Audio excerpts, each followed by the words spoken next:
Hello, everybody, and welcome back to another episode of the DXM podcast. I am Colborn Bell. I am joined today by professor, author, and generally just incredibly kind, plugged-in personality, Magnus Resch. Hey, Colborn. Thank you very much for having me. Thanks a lot. It's an absolute pleasure. I'm super excited to just dig into the wealth of knowledge that you have. And I'd love to start where we start with every guest, and that is just really to give the mic to you. And please let everybody know anything you'd like to share about yourself and how you came to be involved with NFTs. So Magnus Resch, originally from Berlin. I'm working on the intersection of art, business, and technology. And I've been doing this for almost 20 years. I'm 38. And when I say 20 years, it makes me feel very old. Now, how I got involved is I started selling art for my friends when I was very young to finance my studies in the US. And eventually, over time, I grew more into it. I wrote my Ph.D. thesis on the topic, how to make a gallery more successful. Simply because when I was running my gallery, I wanted to know why Gagosian and a couple of others are making so much money and I was struggling. So that was the key trigger to do my Ph.D. thesis, which I translated into simple words. The Ph.D. was in economics, and it's now published as a book called Management of Art Galleries. I left then the tech industry. I left then the art world and went into the tech industry, started 3 companies. One of them was very successful. Luckily, the last one, an online fitness company, which is still today one of the largest online fitness company in Europe, highly profitable, obviously, during Corona. And when I sold it, I went back into what I was really passionate about, and that's the art world. So for the past 10, 15, 12 years, I've been living in New York, focusing on the intersection of art, technology, and business in different capacities. As an entrepreneur, I started 2 companies. One of them is Larry's List. The other one was an app called Shazam for art, where you can take a photo of an artwork right behind me, for example, and then it will tell you the price and who the artists are. And I was, unfortunately, that app doesn't exist anymore because galleries didn't like the transparency that I provided. But that's a different story, and we will come back to that. You could see the price and comparable prices and so on, something which the art world hates. Now, that entrepreneurial experience and my academic background led me to teaching. I'm now teaching for many years. I've been teaching for 9 years at Yale University, courses on art management and art technology as an economist. So my current class is called Entrepreneurship in the Art Market. And I've been writing books simply because I wanted to bring the message across. One of them I mentioned before, Management of Art Galleries. Another one is called How to Become a Successful Artist, which is based on the largest research study ever done in the art world. And my most recent book, which I have here, is called How to Create and Sell NFTs, a guide for all artists. And Colborn, you're in it too. Yeah, honored. Thank you. I've always just been impressed, one, by the diversity of your experience, but the way that you're able to distill ideas and communicate them so succinctly. I think you're one of those people who is like a rare bridge that can be interdisciplinary and really express and bring and talk to people about all different facets of what is going on. It's no surprise that NFTs caught your interest. So maybe you can speak to kind of like the origin story of this and what was so exciting to you about the technology. So with NFTs, I got involved. Nobody was talking about NFTs, but Sarah Mayohas, a great artist, she launched Bitcoin in 2015. And I saw her show at 303 Gallery. That was the first time I really got involved with, blockchain and, that has something to do with the art world. She brought me into this. So I kept on looking into it. I never really thought this is going to be so exciting. I'm going to spend more time into it. I'm even going to dedicate a whole book to it. But then I got more involved with the generative art movement in 2017, 18, when AI companies were playing around creating artworks. One artwork sold at Sotheby's for $250,000. So I thought, oh, that's interesting. So I got involved in it on the entrepreneurial front with a platform that was providing artists the tools to create generative artworks. And that was the moment when I really tapped into it. So I came across art blogs. Eventually, I came across Bored Apes, CryptoPunks, the Kitties, and all that. So that was, I don't know, 2017, 18, when I spent more time looking at it. And from that, the path just went straight up, and suddenly got this hockey stick when I really dedicated a lot of time on it, when suddenly this became a whole business. Yeah. It was almost the almost the blind leading the blind in that way, in that every week it was just another high sale, the fervor, the mania. As somebody who studies, art and economics, I'm sure you can point to numerous examples of, I guess, where prices get ahead of themselves, where bubbles are created. Here we are on the other side. So I want to talk about the fervor, but I also want to talk about why you think this is kind of long-standing and here to stay. So suddenly it got super dynamic in 2021 when the prices reached an incredible level. That was the time when suddenly everything got mixed up, and I needed to take the time to write this book, because I realized, hey, there is a lot happening. There's so much interest on this topic, but let's dissect it. What I must say, I was overwhelmed. I went to so many events. I went to Austin, NFT NYC, all these other conferences, and suddenly everyone was talking about the art world. And when you listen to those participants in the NFT space, it sounded like galleries and museums will not play a role in the future. Everything has changed. The MoMA will only show digital artworks, and paintings don't have a role anymore.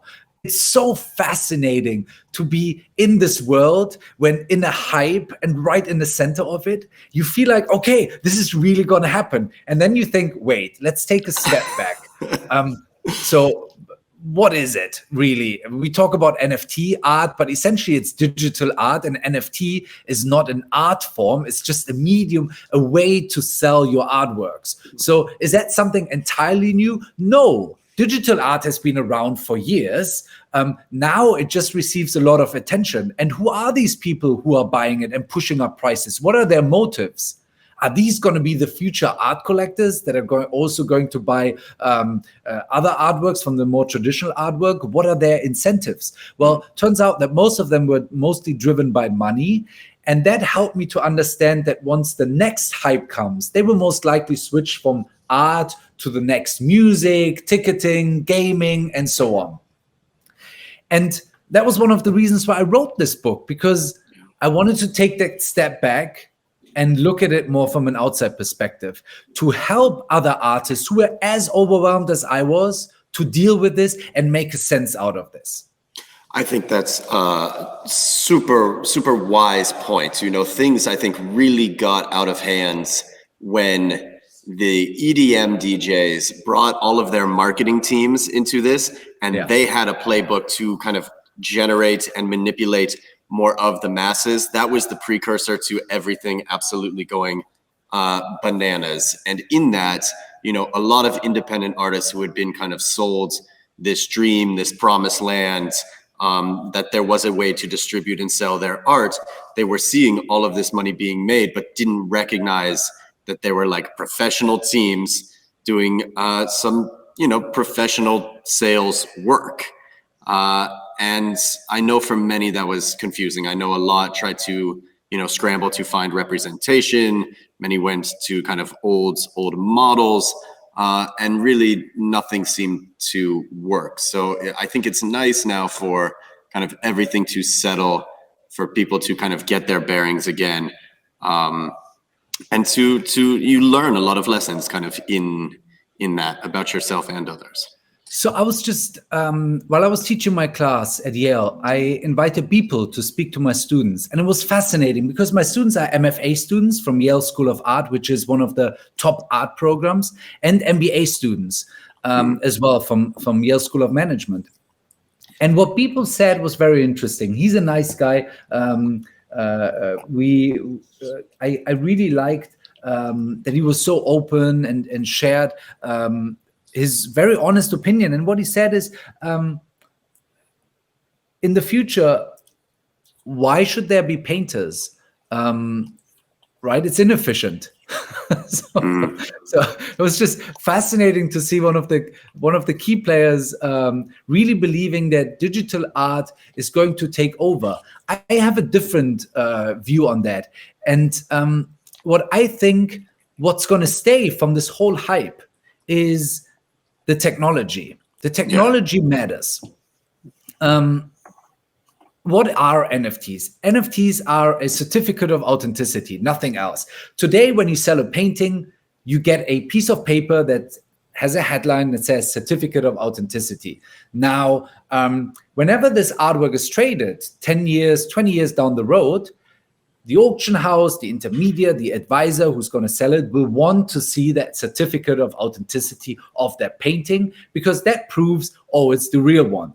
If you don't have it, that's a problem. Now, everyone can fake these pieces of paper, right? We all have Adobe Acrobat. We can go in and edit and done, right? You change it, you edit it. So what the NFT does is it solves that problem.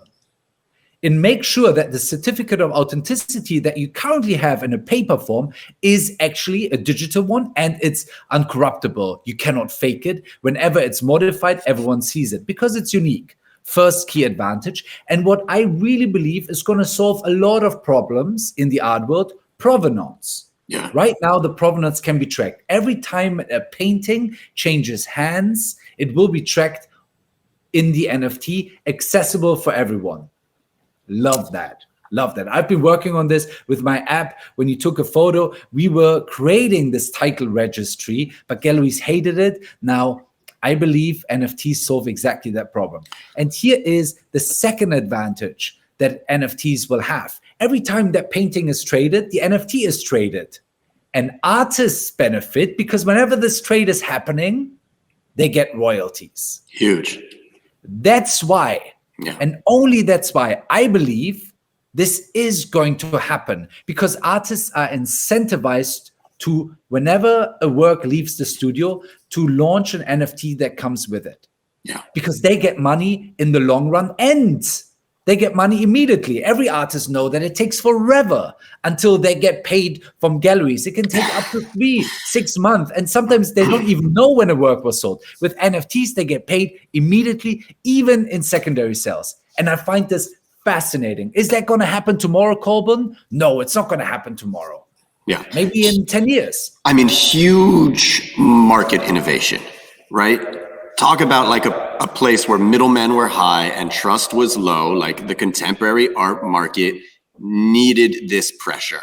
And of course, everybody is not just like jumping ship and moving over, because I think the one thing that NFTs have not solved yet is display. Right? Everywhere that I went, I was generally very disappointed to see digital artwork on TV screens. I thought it cheapened the experience.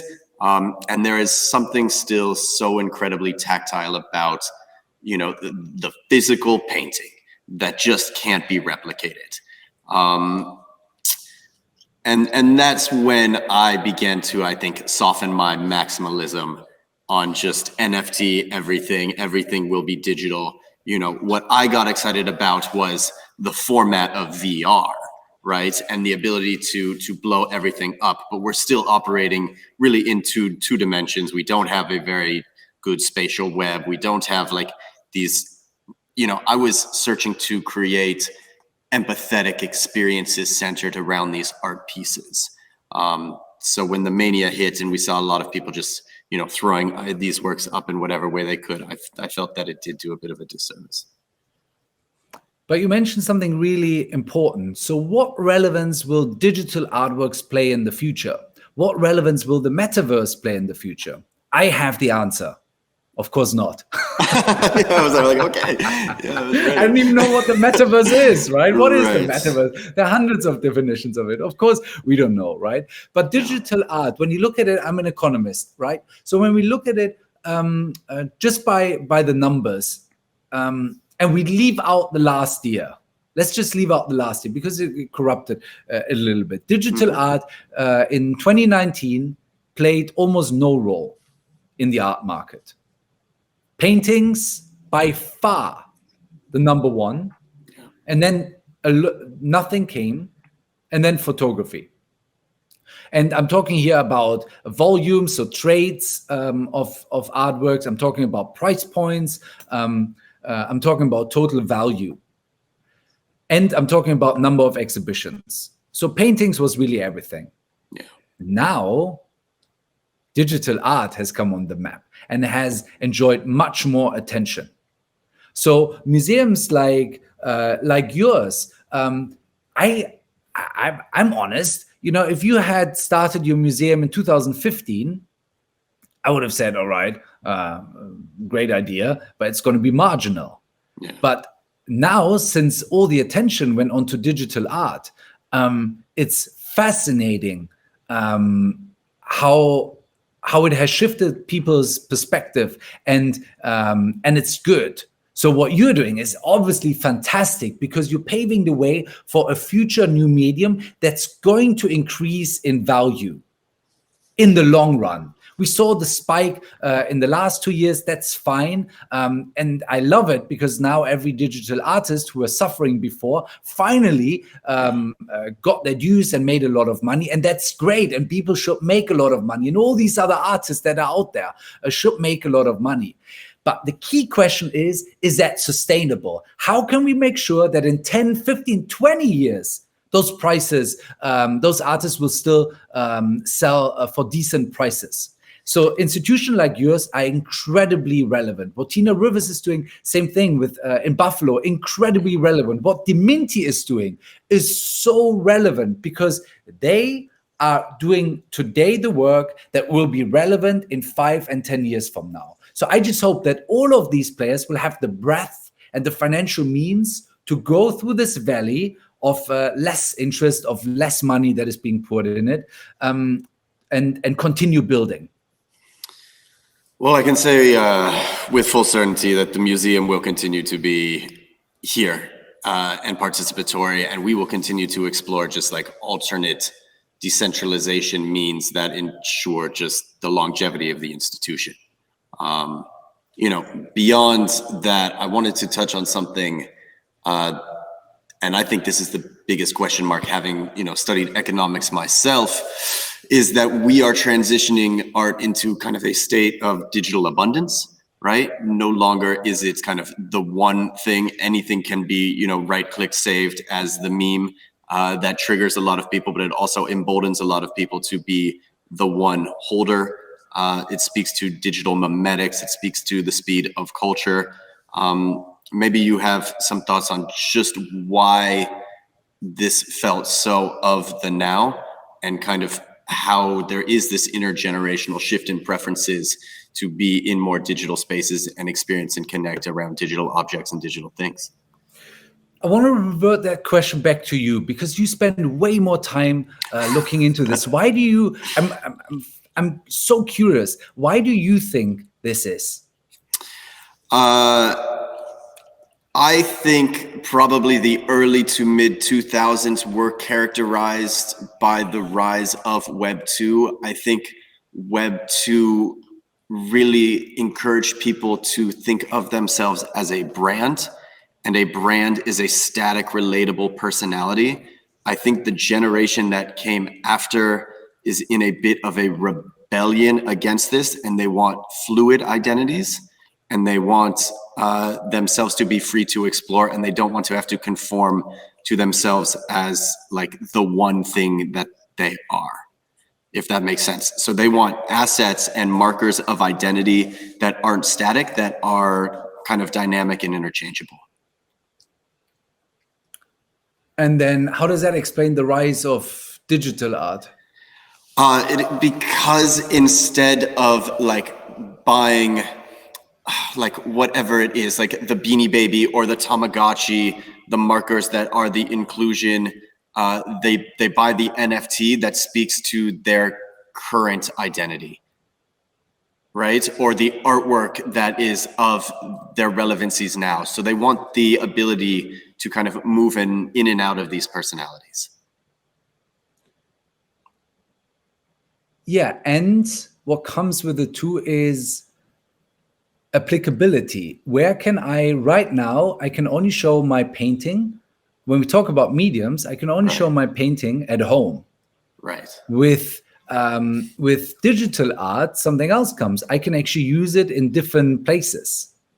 I want to meet you. I want to meet you in a restaurant and show you my art, but not flipping through it, or maybe show you a video of my home. How cool is it if you can see it going into the metaverse, going into DMINTI's room, and seeing this art installed on the walls?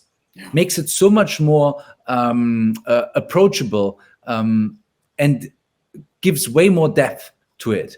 So since so much is happening digitally, yes, that adds to it. And I'm happy that this movement has started. What are kind of the general responses that you see from your students? It's quite fascinating. So this year we had so I have to answer differently. As a professor, every student knows this. They often reuse the same slides, and the course structure remains the same. You update it here and there. In the past 2 years, and it sucked. I had to review my entire slides. Yeah, I bet. I had to review my entire course structure because every question had somehow related back to NFTs. Yeah. So, that really had an impact. And when I tried to invite the guest speaker that came to my class 3 years ago. We didn't have any digital artists. Since then, we had people was coming. Kors came and talked about his digital projects. We had Duncan Cockfoster coming from Nifty Gateway, the founder.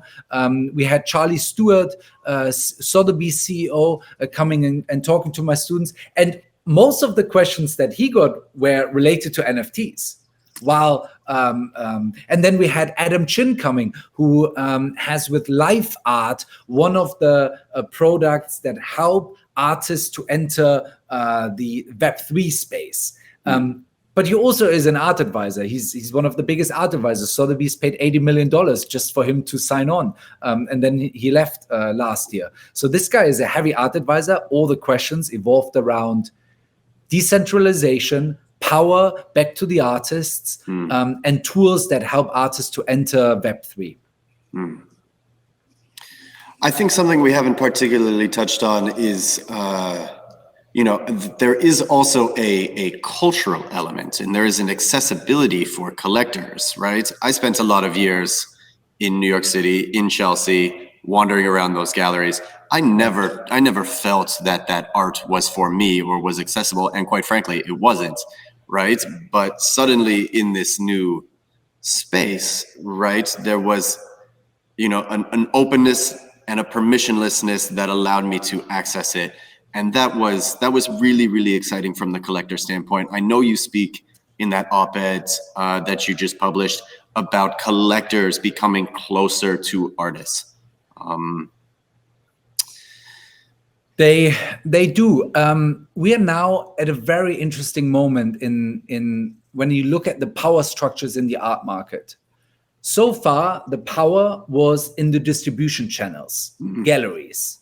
Galleries decided who is going to become the next superstar. They were the gatekeepers to the art market. 50% went to the gallery for that service, finding an artist and then pushing them into the institutions. Artists were not powerful. They depended on galleries. Often artists don't even know who's buying their works. Right. Now, this is changing. with decentralization comes more autonomy and power to the creators. Andreessen Horowitz published this great overview where you can see, all right, artists on Spotify made $6 per artist. Creators on Facebook made 6 cents per creator. And artists in the NFT space made $160,000 per creator. So why is that? Because the intermediaries are cut out. OpenSea doesn't take 50%, but much less, and so on. Obviously, more money to the artist, more power to the artists. And when we translate it to the traditional art world, we see first signs of this shift happening too, where collectors now can communicate directly with artists, where artists creating Discord communities and on other platforms where they exchange directly with their community. Think of Dave Krugman, who's hosting events at Roberta's Pizza. Think of Justin Aversano, who's creating his own galleries. And think of Ann Spalter, who's having events. Think of so many other artists who are directly communicating with their buyers, something which hasn't happened in the past so actively as it's happening now. Now, that's great, of course. However, with the direct relation between artist and buyer, there also come responsibilities. Those responsibilities, for example, are what you need to handle invoice writing. Right? Artists don't want to do this, but you need to handle that. You need to handle with weird requests by collectors. You need to handle complaints by collectors. You need to handle, they want immediate access to you. Oh, can you come to this? Can you do this? Can I use your artwork for this? And so on. Stuff that usually the gallery handled for you, now you have to deal directly. So moving forward, since artists can't do it all themselves, they will bring on managers to help them run their business. Similar to what the movie industry has done when suddenly agents were serving as a buffer between movie studios and the artists. And we will see the same thing happening to the art world eventually, where the role of gallerists will shift, becoming more agents to artists, being maybe employed full-time on them. And then the power is really with the artist. The artist decides, which agent do I want to work with? Here is your full-time contract. And you're not making 50% commission. You're making much less commission on me, because I will work with different agents. I think that's incredibly prescient. There's another avenue I want to explore with you, and that revolves around accessibility of voice, right? Obviously, the traditional art canon dominated white Western male, but we've seen an explosion. We've seen emergence of artists from all over the world, and I'd like perhaps for you to speak on how kind of like open source and permissionless technologies do allow anybody with, you know, a creative endeavor or edge to begin to share and build that community online. In a world where you have centralized institutions like galleries, like museums, and the art world is highly centralized. I did a study of 500,000 artists, and we realized that there's only one network of galleries and museums that lead to success. So that is how centralized it is. Of all the 20,000 galleries that are out there, the 60,000 other art institutions, museums, nonprofits, and so on, there are only a handful of them that lead you to success. If you want to read more about this, you can take a look at one of my books or the studies on my website, magnusresch.com. I won't ruin the surprise, but I think I know what it is. Say it again? I won't ruin the surprise for the audience, but I think I do know what that number one factor is. Well, it's the network that the artist is in. It doesn't rely on the actual work. It really depends on the centralized network of galleries and institutions that make an artist. If you're not part of the small group, you won't make it. Now, you talk about inequalities and that mostly white men, painters dominated the art world. Well, here is the explanation. That central network consisting of a handful of galleries and a handful of top institutions, guess who ran them? White man. And we call that the home bias. White men tend to collect white men. Women tend to collect women. Black people tend to collect, and so on. So the home bias is very obvious and statistically proven. So naturally, artists who didn't fit to that profile were left out. And that's the explanation of the inequality in the art world. Now, we're shifting to the NFT space, where Web3, one of the key fundamentals of Web3 is decentralization. So you don't have these key central institutions anymore. And suddenly, it opens up to everyone. And of course, and maintaining the ability to be anonymous or pseudo-anonymous, right? And to choose an identity that you project and to choose the character you wish to play. And some artists having multiple identities or multiple pseudonyms in which they operate. It is... I've been advocating for this for long. When we look at acquisition committees at the top museums that are part of this one central network that defines what artists, who's going to become the next artist or not.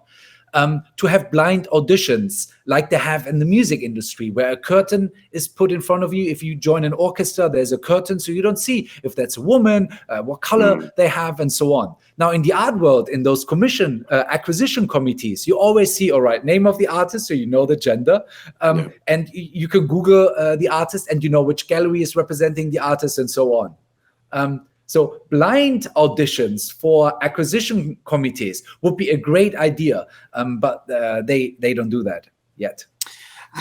Did you go to the Rafik Anadol MoMA exhibit? Yeah, I saw it. How do you think, museums will continue to adapt to NFTs and this work?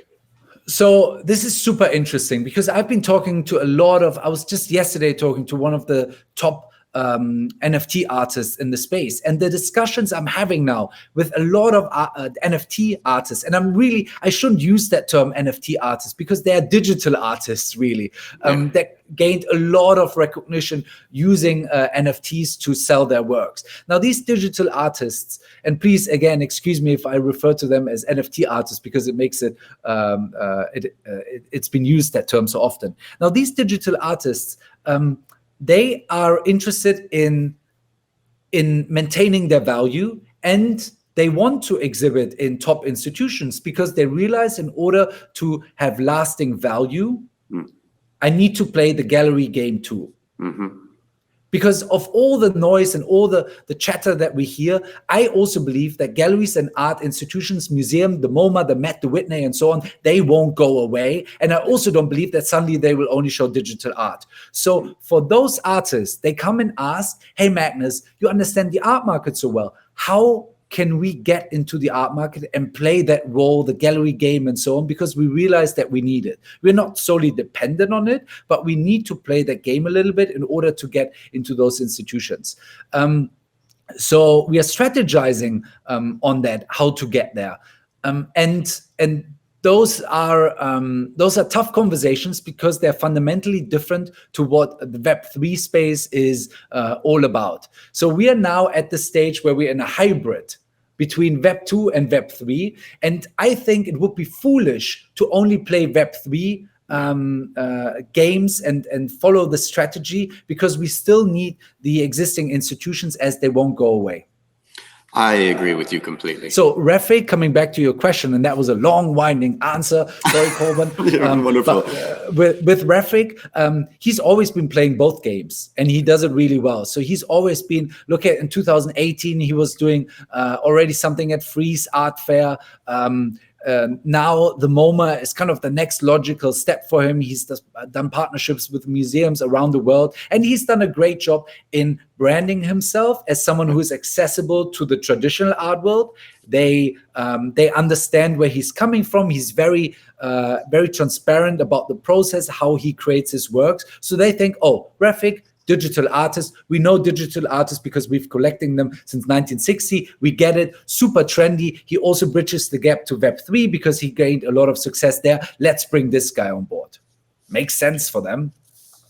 I totally agree. It's very accessible. It's very understandable. It's just a powerful, strong visual medium that captivates and brings people deeper. And I think it's a wonderful stepping stone. And other artists are doing a great job too. I think Justin Aversano is, as always, very strategic about how he positions himself now, especially during crypto winter. And before that, he reached out to traditional art institutions, galleries, Adam Lindemann, and did a show with him in a physical space with paintings.